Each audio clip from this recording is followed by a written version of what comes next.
High to all అండి. మీ person నుండి call or message వస్తుందా చూడండి. 9 ఆఫ్ పెంటికల్ ఎనర్జీ వచ్చింది. వచ్చే అవకాశాలు ఎక్కువైతే ఉన్నాయండి. మ్యాక్సిమం 90% రావడం అయితే జరుగుతుందండి. ఆ వ్యక్తి కూడా మీ పట్ల చాలా ఆకర్షితులైతే అవుతూ ఉన్నారు.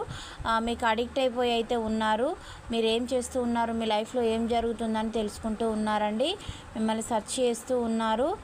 వారికి ఇప్పుడు వారి ముందున్న లైఫ్ చాలా బర్డెన్గా ఒక మహానది దాటినలాగా అనిపిస్తూ ఉంది. అది దాటి మిమ్మల్ని రీచ్ అవుతానా లేదా అని మీ వ్యక్తి అయితే అనుకుంటూ ఉన్నారు. తనకి ఇది ఒక గేమ్ లాగా అనిపిస్తూ ఉంది. అంటే థర్డ్ పార్టీ ఒక టాస్క్ లాగా పెడుతూ ఉంది. తను చేస్తానా లేదా అనే విధంగా తనైతే థింక్ చేస్తూ ఉన్నారండి. మీతో కలిసి చాలా ఎంజాయ్గా ఉండాలి, చాలా ఎంటర్టైన్మెంట్ చేయాలని అయితే వారు అనుకుంటూ ఉన్నారు. ఎనర్జీస్ రెజినేట్ అయిన వాళ్ళే రిసీవ్ అయితే చేసుకోండి, పాజిటివిటీని క్లైమ్ చేసుకోండి. Please do subscribe. Thank you for watch. Next వీడియోలో కలుసుకుందాం. బాయ్, సీ యూ అండి.